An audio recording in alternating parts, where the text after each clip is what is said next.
Hi everyone, and welcome to my 2025 Halloween DIYs, just in time for spooky season. So let's see what we've created. Alrighty guys, our very first DIY, I got these butterflies from the Dollar Tree, and we're also going to use some black chalk paint. I just lightly coated the butterflies with the paint and let them dry.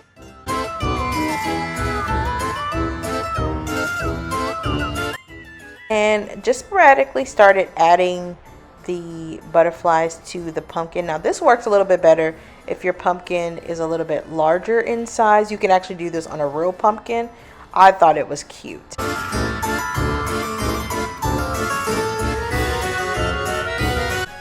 Next, we're going to transform this cauldron to look a little more realistic. Starting off with a little baking soda, some glue, and some more chalk paint.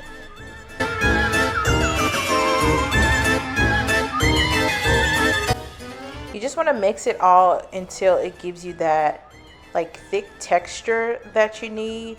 It's all going to make sense in the end.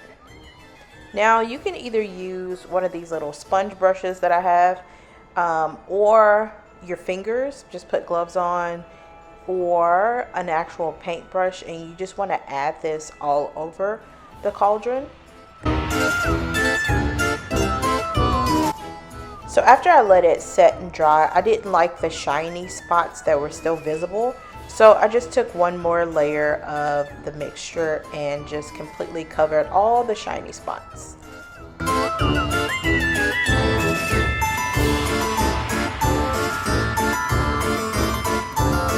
Next, I just mixed up a bunch of different dark paints. You can add some red to that and just lightly go over it. I didn't want the cauldron to be completely black. That's why I wanted to add a little color to it.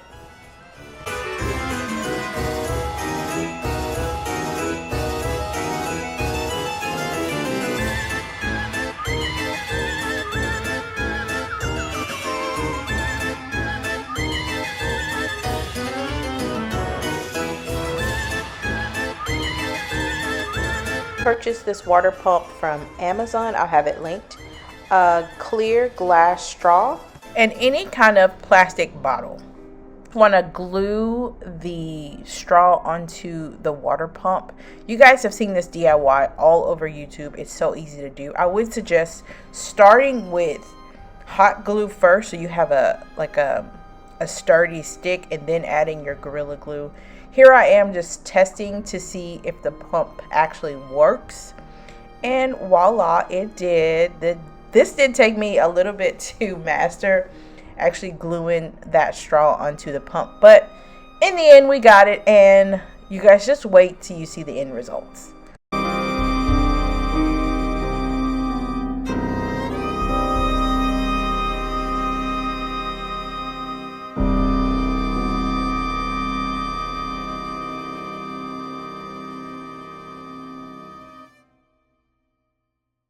Alright, next we have one of the easiest DIYs you can always do. These books are from the Dollar Tree. I grabbed some glue, paper towels, and watch what we're about to do.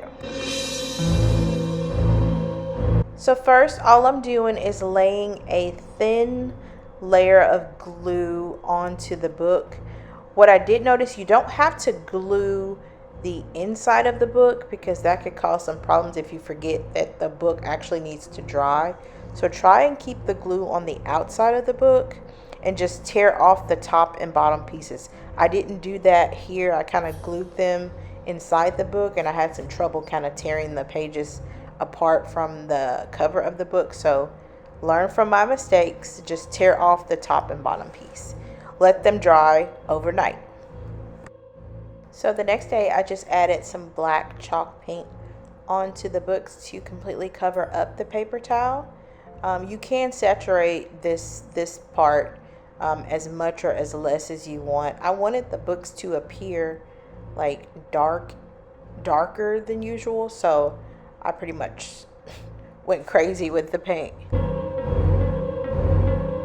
Next, we're using this metallic luster from Hobby Lobby, and we're just kind of spotting the book.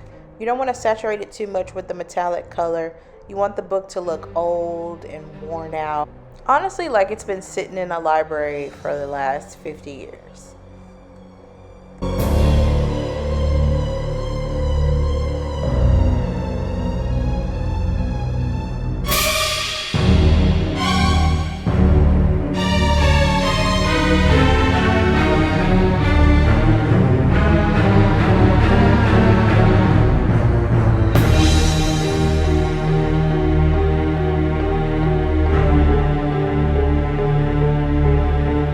Next, we're going to take some brown paint, mix it with a little water, because the inside, the actual pages looked too new to me.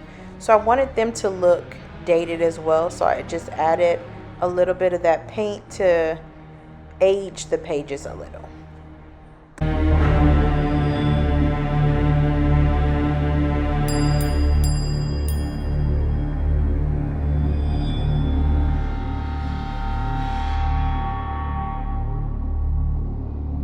Next, you can add any saying to your book, anything you want. I just added spells and potions, and I'm using a glue gun to create like a 3D effect of the actual letters.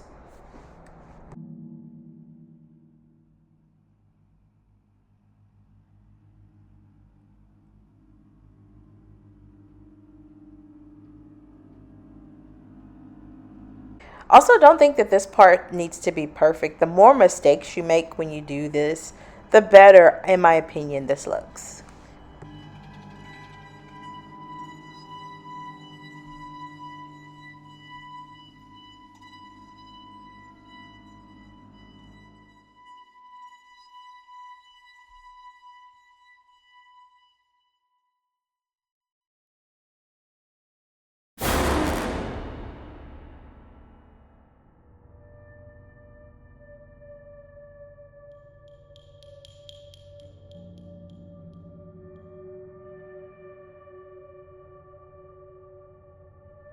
Once the letters are all dried, you're going to take that metallic luster and you're just going to go right over that very gently.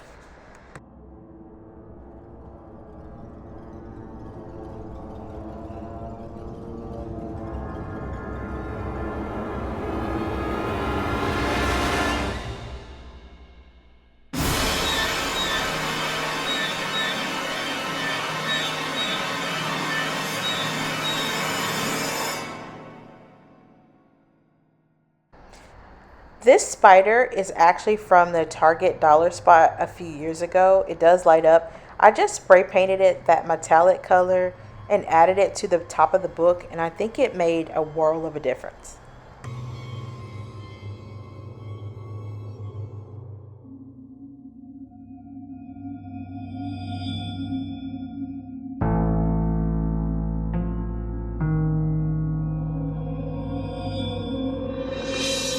Next up, we're going to do some creepy potion bottles. You guys know this one right here is from the Dollar Tree. I think this one is from the Goodwill, and the other two are also from the Dollar Tree. Love this. You can find some great materials to use at the Dollar Tree, you guys. All right, we're going to start off with some baking soda, some craft paint, and we're just going to mix that together.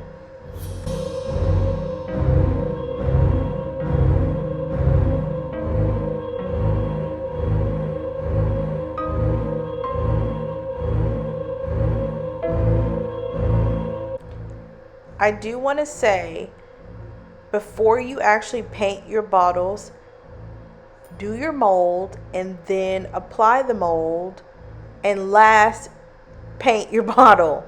I had the most difficult time getting the molds to stick onto the surface after this texture was painted onto the bottle, so you're not seeing it in real time. I would actually suggest that you make your molds first, glue your molds to your bottles, and then paint. If not, you're going to have a really difficult time scraping off the texture to get the mold to stick. Now, these little molds here I got from Amazon. I will link them. We're just using some air dry clay to make them. So this is what I mean. We should have did this step first, but we didn't do that. We live and we learn. But yes, take my advice, please.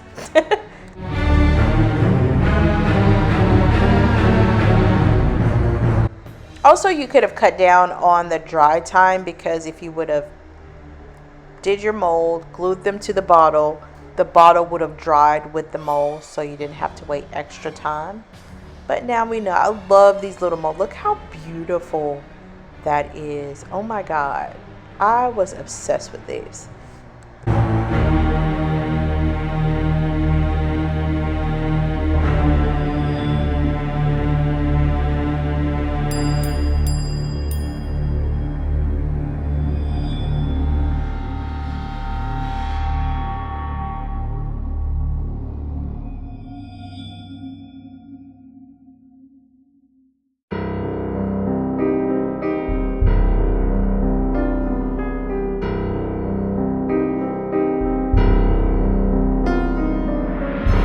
So here I just glued the mold onto the different bottles, laid them flat.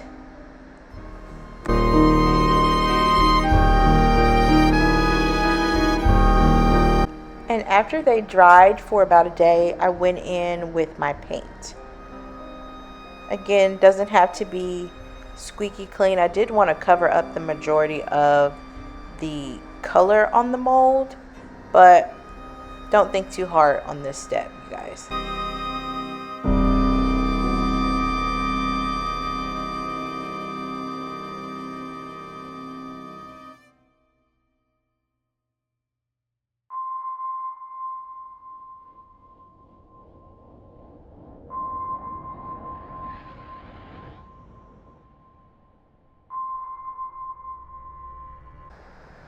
And last, we're going to go in with that metallic luster just to detail the bottle just a little bit. Don't oversaturate it, just hit a few spots so the actual texture can pop out of the bottle.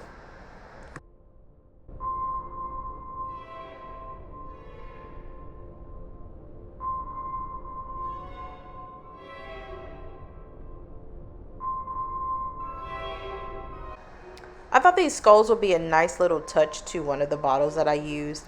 I did go over it with a little paint and just glued it to the top of the bottle that I actually did the skull mold. Beautiful piece.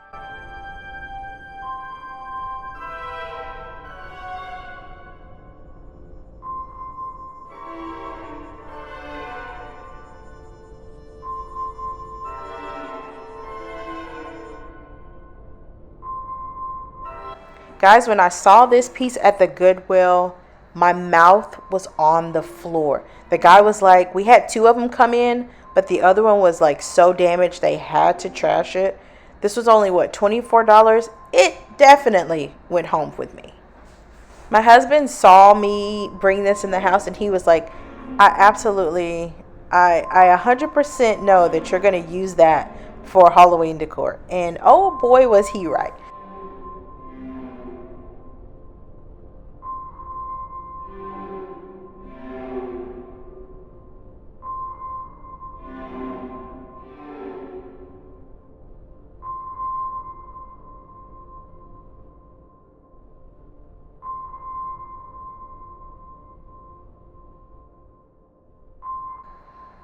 So I took the little chandelier piece off and I wanted to, the background was just too brown for me. I love the gold detail, so I wanted to pop that out a little bit more. But I felt like the gold on the black would be more suiting for the piece that I wanted to create. So that's exactly what I did. I'm just going in now again with that metallic luster to pop out the details here.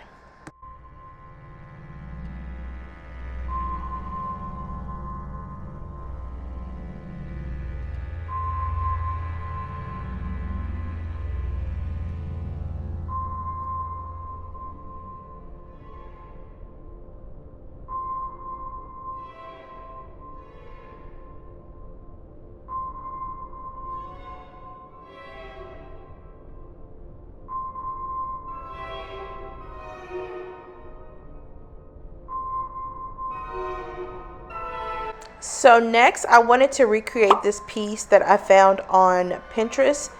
This wreath was from the Goodwill. It was $4.99 at 50% off. It was huge, you guys. Perfect for the idea that I had in mind.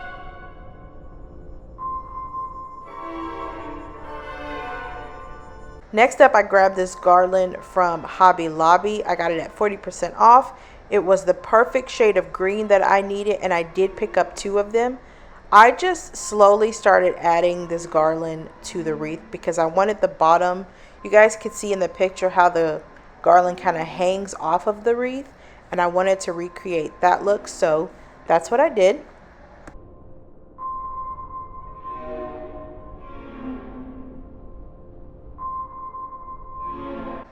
And next I added these little crows slash ravens. Got these last year from Amazon. I will link them if anyone is interested. And I just added them onto the wreath.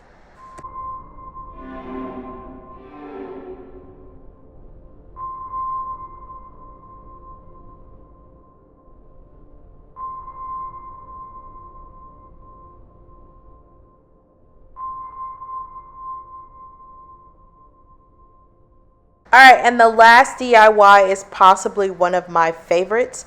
These stacked skulls are from Five Below. They are only $7.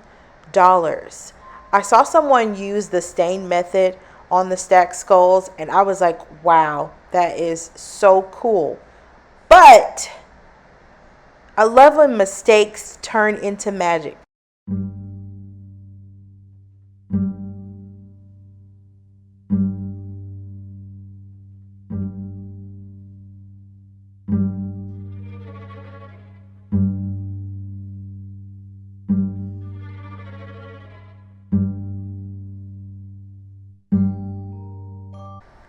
The skulls were a little too shiny for me, so I went and grabbed some matte enamel, and look at what it did. It created like this creepy texture to the skulls. I loved it. All I'm doing now is adding some moss and some black roses to it. Possibly one of my favorite DIYs of all time. Oh my God. I'm so glad I decided to make a mistake with that enamel because it came out perfect. Let me know what you guys think.